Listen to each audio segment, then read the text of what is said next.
Hi, welcome to this new thing. My name is Octave. I have a philosophy podcast, and you've never heard of it, have you? That's because it is in Romanian. And how many people speak Romanian now, really? I wanted to do something in English for a long time, and I'll tell you why. It is not because I think that the things we discuss during the podcast are very interesting and important. That is the case, but that's not the main reason. It's also not because I want to reach a broader audience. That's also true, but it's not the main reason. You see, the main reason, and only some of you will understand this, the main reason is that if I do these constantly, and I'll explain what I'll do some English summaries of the episodes. So if I do English summaries of the episodes constantly, then I can complain to my wife that she's not listening to my podcast. You see, I cannot do that now because she can always say, well, I would love to hear what you're doing. It seems so interesting from afar. But I cannot, my dear husband, for I do not speak Romanian. This is how my wife speaks. So now she cannot say that anymore. And I have something to complain about, which is called leverage. You can never really be too afraid of your wife. Okay, so we're gonna do these after the episodes. I've already recorded and published the episode in Romanian. I'm not gonna do the whole thing all over again. But I will try to, I still have my notes, so I will try to just follow the story as well as I can and give you the gist of it and hopefully help you understand the things that I discussed during the actual episodes. The last episode was about the beginning of liberalism. This idea of liberty and liberalism as an ideology is of course something all of us were acquainted with, more or less. We know what it broadly refers to. But I wanted to go back and look at the birth of liberalism, how we ended up with this concept that is very common in our societies nowadays, at least in the West nowadays.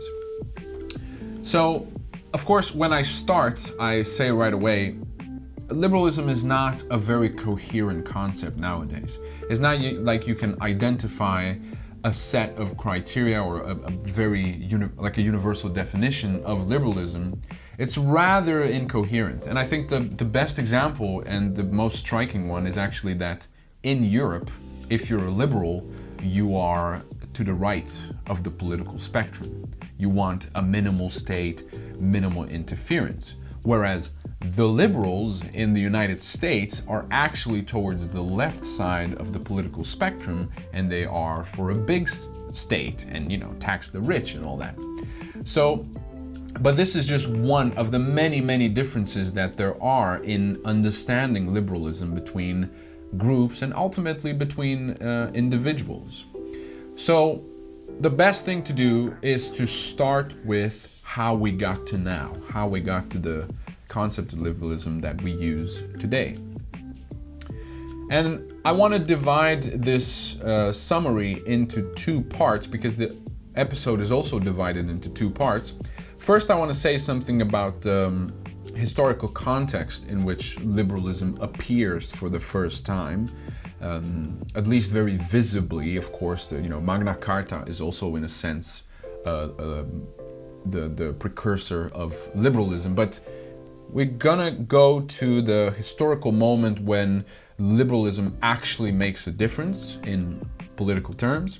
And then I want to say something about the history of the term itself, the history of idea, or you can call it the semantic history, I guess, because the definition, the semantics of the term mutate, and actually they mutate quite drastically to the point that the traditional definition of liberalism is unrecognizable, and maybe you could say even opposite to how we understand liberalism now.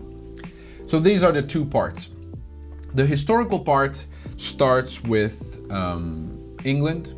So liberalism appears very clearly in the Anglo-American sphere. And it's actually very convenient because you can learn everything there is to learn about how liberalism appeared on the political scene by looking at two British dynasties. Two English dynasties, I should say, because it didn't become Great Britain until later. So the Tudors and the Stuarts. The Tudors are, especially in the beginning and especially after Henry VIII, very much concerned with imitating the French model of an absolutist monarchy. Henry VIII is, his right to govern is God-given, and he is the big boss in the realm. And now, this is important because it has all kinds of consequences. You know, this kind of absolutism sort of triggers the development that eventually led to liberalism. So, you know, careful what you wish for. So Henry VIII is the first and the biggest in more ways than one, because he was quite a big chap, monarch of the Tudor period that was concerned with absolutism and wanted to institute an absolute monarchy. He even reformed the church in order to make sure that he continues his dynasty, the Tudor dynasty, which ended up not happening, but still that's how the Anglican Church was born, because Henry wanted to have many wives. As you know, he had 6 of them. So the first dynasty is the dynasty that tried to go towards absolutist monarchy. We're now in the 16th century, moving towards the 17th century. But Elizabeth I, although one of the most esteemed and respected and one of the most able queens and rulers of England, she ended up not being married, so not having any heir to the throne, and ends the Tudor dynasty. So the Tudor dynasty ends in a bit of an impasse because Elizabeth herself was not quite continuing this road towards absolutism. She was also a Protestant, but she was not very much concerned with trying to push the monarchy towards more and more power towards the king. And what's worse, the dynasty ended, right? So in 1603, Elizabeth, I hope I'm right about this, in 1603, Elizabeth dies, and let's see, James I becomes the king of England and Scotland. James I was from the Stuart dynasty, the House of Stuart, who they were Scottish, came from Scotland. So, I mean, if you look back far enough, they were all English, but they were rulers of Scotland at that point. So now we move to the second dynasty, and from now on, things get from bad to worse for those who were trying to impose absolutist ideas, because the conflict between the parliament and the king increases. It's not only a political conflict, because the parliament wanted to restrict the power of the kings, but also a religious one, because the parliament was mostly Protestant, was mostly Anglican or Puritans, or in any case some form of Protestantism, whereas the kings, starting with James, and we'll see much later as well, were mostly Catholic. This Catholicism of the king was tolerated in the beginning, but by the end of the House of Stuart, it was in fact eradicated. And once this conflict is amplified, it turns into an outright war. So in 1640s, the English Civil War starts between Charles I, so the son of James I, and the Parliament. So troops start to be formed, and what is at stake, really, politically speaking, is how much right, how much power does the king actually have.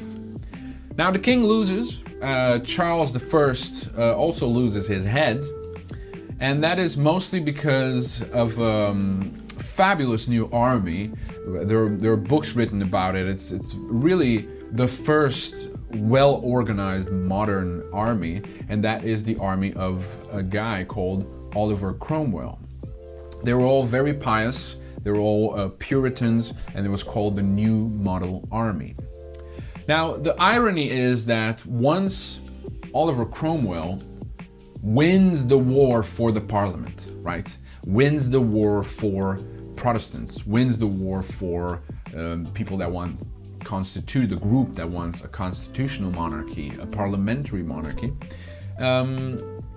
He ends up being quote-unquote Lord Protector, which after he dissolves the parliament or actually purges it of antagonistic elements, he actually becomes a dictator, more so than James I and Charles I could have hoped for. But luckily he dies after a couple of years. Luckily for this cause, of course. It's unfortunate that he died.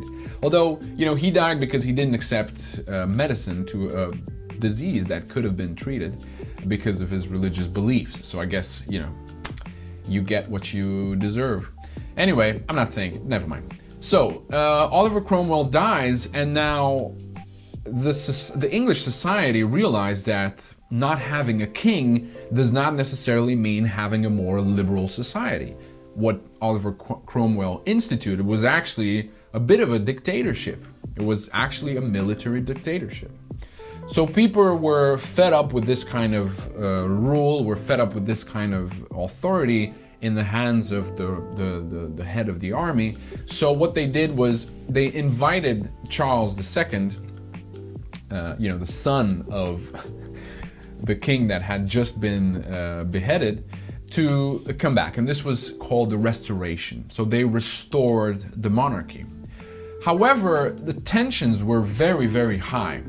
Not just because Charles II was Catholic, he was very much a Catholic, but not just because of that, also because by now the Parliament had tested and applied the methods of constitutionalism. There were acts that were passed and that started to be passed that limited the monarch's, for instance, his ability to raise taxes, or his ability to incarcerate and arrest whomever he wants.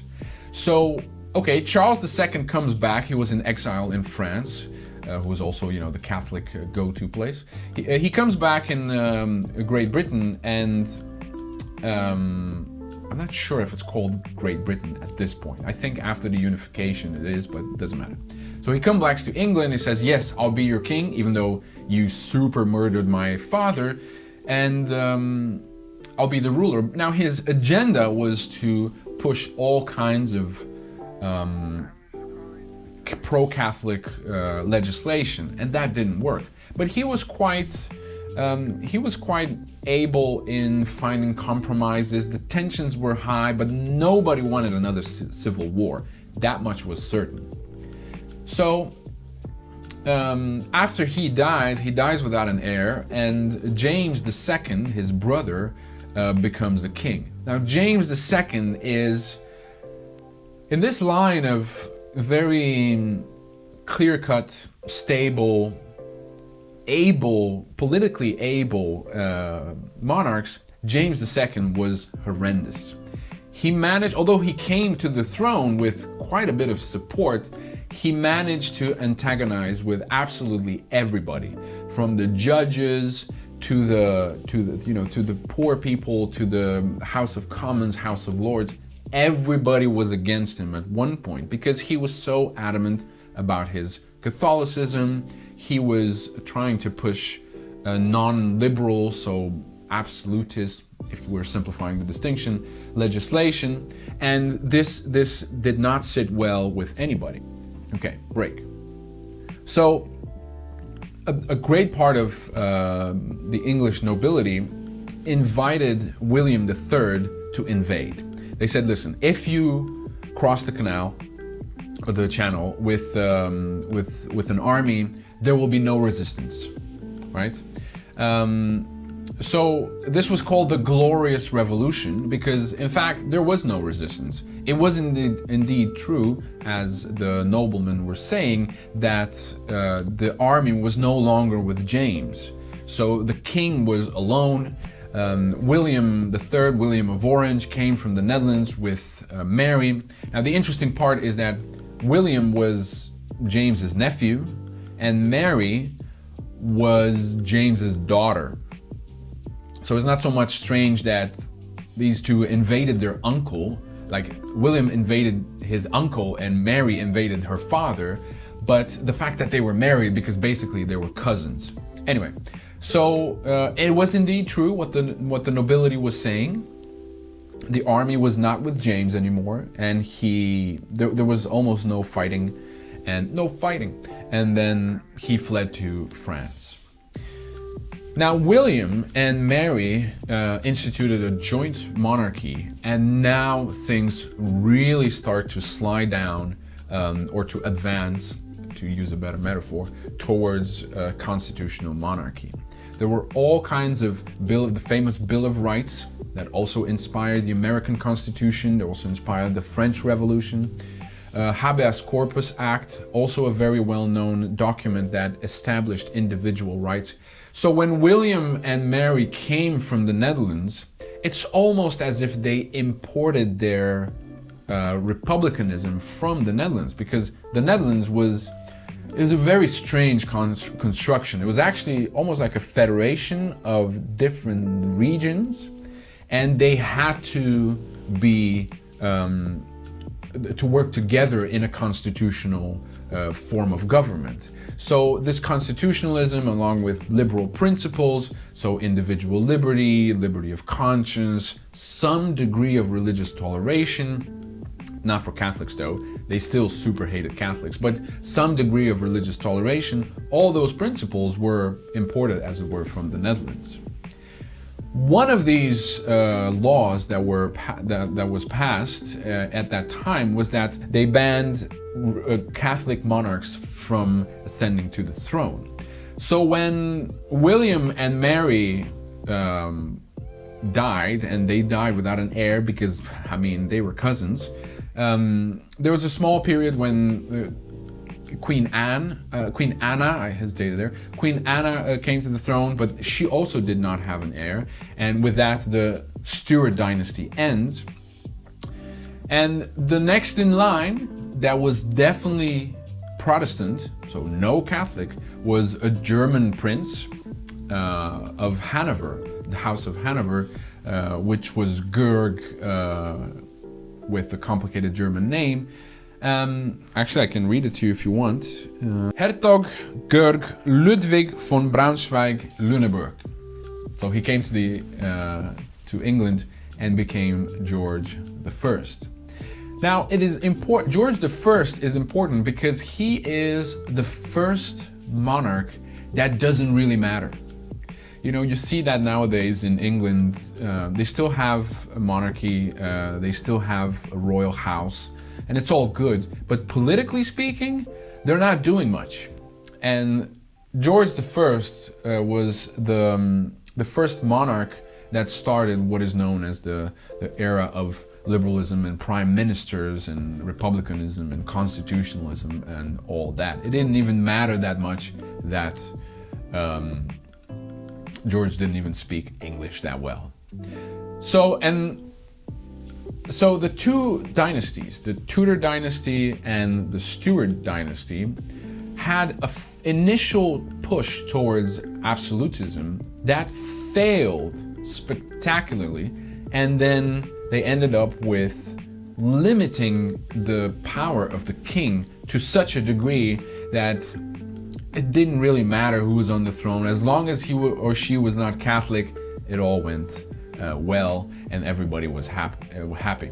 So now we're in the 18th century, right? 1703, and from now on, liberalism is present on the international stage in the form of this, however you want to call it, constitutional monarchy of Great Britain or parliamentary monarchy of Great Britain. Okay, so now let's move to the term liberalism itself. I'll be a bit shorter because I think this becomes a full-blown episode if I'm not being careful. The term is very old. It comes from ancient Rome, it comes from Latin in any case, where it describes the condition of a citizen.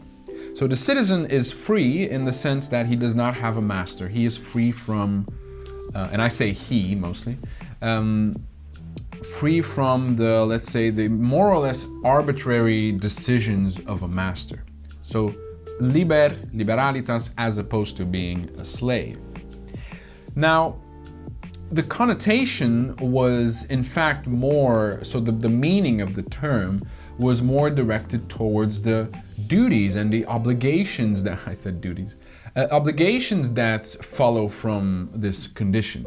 So the citizen was expected to be liberalitas, to practice liberality, in other words, to be generous, to do work for the society, to be oriented, generally speaking, towards the public good. And that's what the citizen was. The citizen was first and foremost like this. So there was a description of a type of behavior. And it was thought that this type of behavior keeps society together. It is because of this behavior that you can actually enjoy, you the citizen, you can actually enjoy your status as a citizen.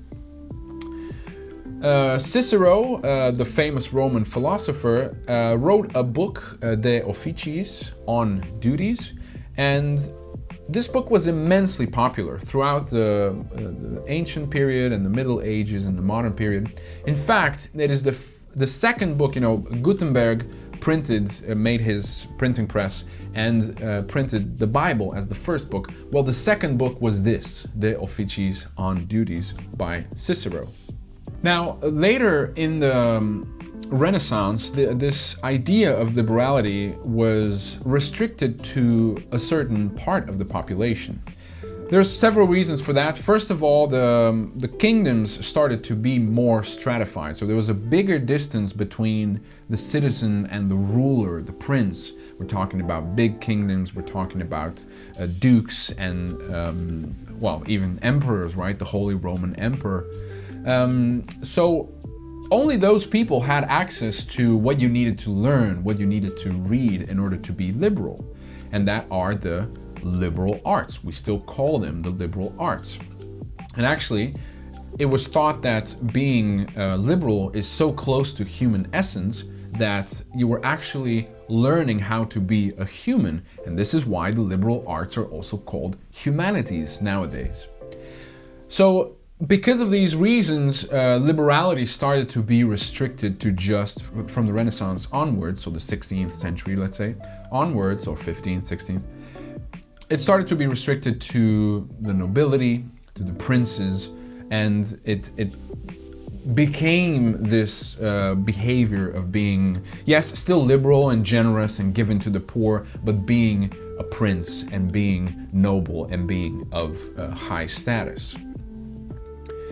The first period where this started to be extended, and that's partly because of a movement, a cultural movement called humanism, is later on, particularly after or around the 30 Years' War, and that's the period of the religious wars, the period of Reformation.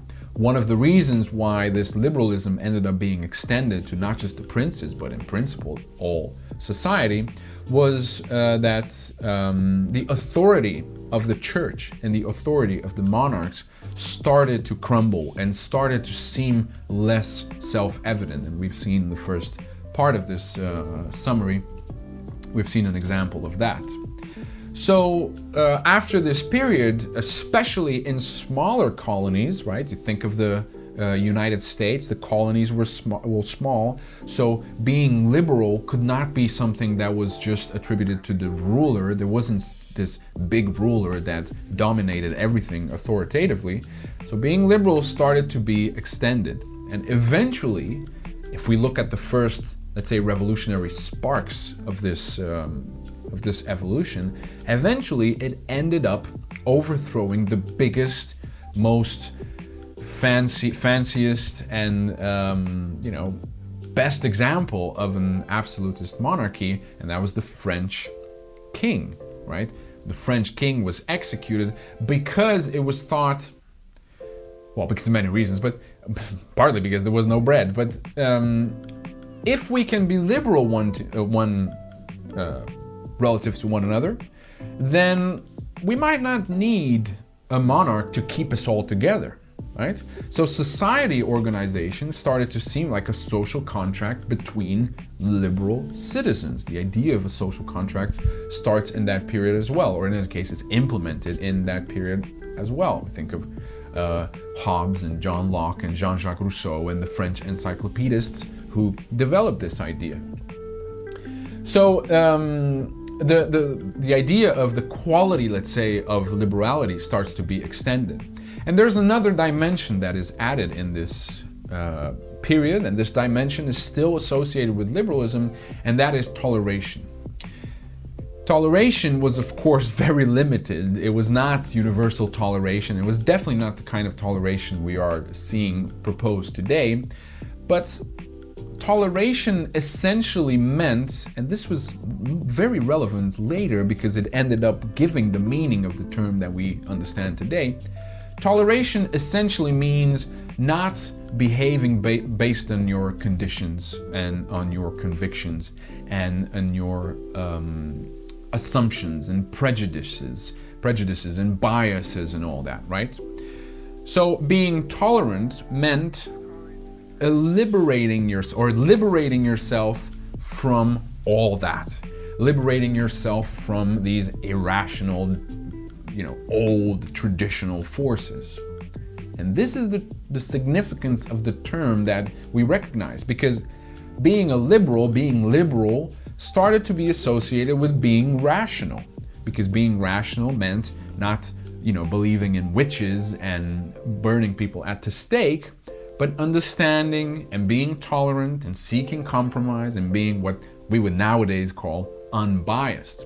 So you see how from what is in fact a marginal aspect of the term, which is tolerance, liberalism evolved into what we know it now, which is the association with being rational and being tolerant and just being not just tolerant, but ultimately inclusive, right? I'm not just tolerating you, but I include you in society because I'm rational. I'm not acting based on my prejudices. So this is how the term evolved. Let me see if I missed something, but I think this is mostly the story that I was telling. Oh, I have a nice quote from Cicero, and I think this is I will end with this because it wraps up the whole idea of liberalism, and it captures how the term evolved from something quite different, being moral and being civic, right? Civic duties, and ended up being rational and being tolerant and all that. So this quote is from Cicero's On Duties. Since we are not born for ourselves alone, since men were brought into being for the sake of men, that they might do good to one another, we ought to contribute our part to the common good. And by the interchange of kind offices, right? Giving, both in giving and receiving. If I had stopped talking and kept reading, it was right there in the text. Okay, so we ought to contribute to our part to the common good, and by the interchange of kind offices, both in giving and receiving, alike by skill, by labor, and by the resources of our command, strengthen the social union of men among men. So, to summarize, liberalism started with what seems to be almost like a kind of socialism. So the idea of being liberal was very much the orientation towards the public good, and evolved and ended up being rational. And there is a very famous essay by Jean-Jacques Rousseau. I forget the name, but it's well known, and I'll talk about it maybe later in future summaries, where Jean-Jacques Rousseau was noticing this. So he was writing in the 18th century, and he was noticing, hey, wait a minute, we are changing, and he was kind of deploring the transition. We are mutating from understanding freedom or liberality as a civic condition and a set of duties to understanding them simply as rights and as a good education, as having been in contact with the liberal arts.